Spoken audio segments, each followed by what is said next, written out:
چھوٹے گی۔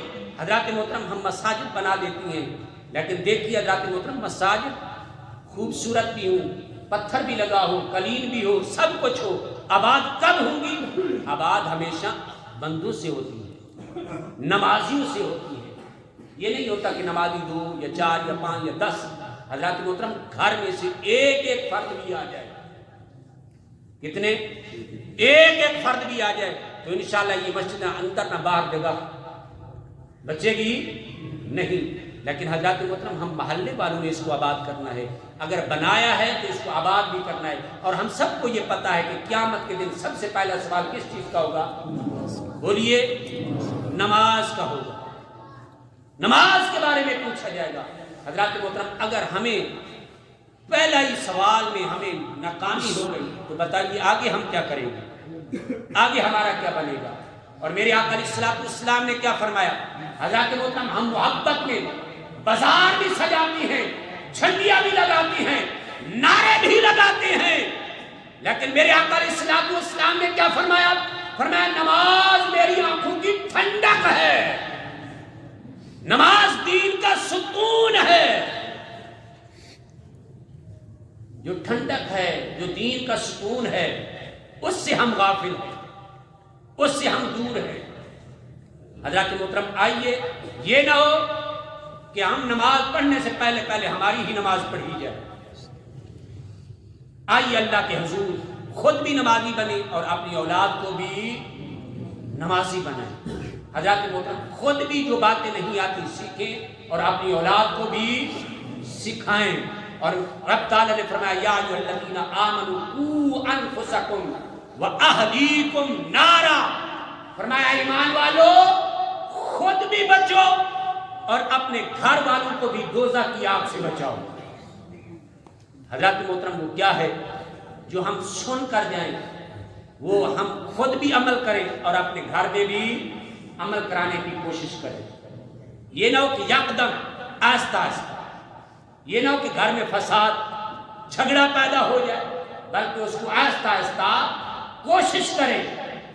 آہستہ آہستہ جب انشاءاللہ ہوگا، انشاءاللہ یہ دین کی برکت، یہ ماحول جب ہم بنائیں گے، نمازیوں کے ساتھ ساتھ حضرات محترم ہمیں ایک دوسرے کی عزت کا بھی خاص خیال کرنا چاہیے۔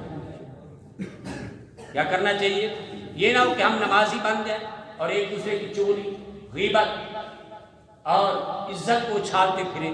حضرات محترم ذرا سنیے آخری بات، میرے اور آپ کے آقا صلی اللہ علیہ وسلم کیا فرماتے ہیں؟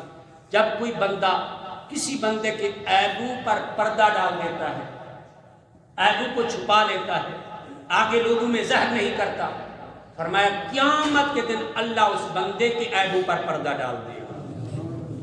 تو حضرات محترم یہ بھی باتیں ہم نے سیکھنی ہے اور یہ غور کرنا ہے۔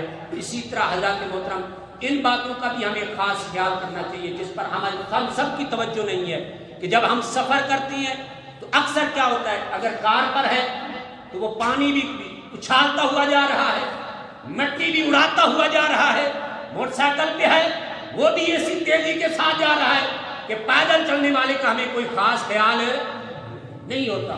آپ سب کو پتہ ہے کہ ہمارا راستہ اتنا گندا ہے کہ بندہ جب جھال سے گاؤں تک آتا ہے تو کچھ شاید ہی اس کے کپڑے بچ جائے، لیکن جب ہم ایک دوسرے کا خیال کریں گے، احساس کریں گے، احتیاط کریں گے تو حضرات محترم اس سے کیا ہوگا، ہمارا معاشرہ بھی سنورے گا اور کیا ہوگا، ایک دوسرے کے ساتھ محبت بھی بڑھے گی۔ اور جب کوئی تیزی کے ساتھ چھینٹے ڈالتا ہوا گزر جائے گا، بتائیے کیا اس کے منہ سے دعائیں نکلے گی جس پر پڑے ہیں؟ نہیں۔ یہ بھی سوچنا ہے کہ اگر وہ آگے جا رہا ہے سفر پر، اگر اس کے کپڑے گندے ہو جائیں تو اس کا پر کیا بیتے گی؟ اس چیز کا بھی ہمیں حضرات محترم خاص خیال کرنا چاہیے۔ اور کیا ہوتا ہے، اکثر ہم بازاروں میں جگہ جگہ پر جنپ بنا دیتے ہیں، یہ بھی اچھا نہیں ہے۔ راستہ صاف ہونا چاہیے۔ میرے آقا علیہ الصلوۃ والسلام نے فرمایا راستہ صاف کرو۔ میرے آقا نے یہاں تک فرمایا کہ راستے میں نماز نہیں پڑھنی کیونکہ گزرنے والے کو تکلیف نہ ہو۔ جب عبادت کرنے کا حکم نہیں ہے، مجھے بتائیے جنپ لگانے کا اور آگے پھٹا رکھنے کا۔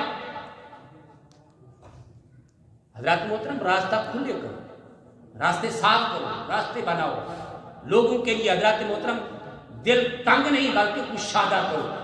جب ہم کشادہ کریں گے تو اللہ بھی ہمارے لیے آسانیاں پیدا کروا دے گا.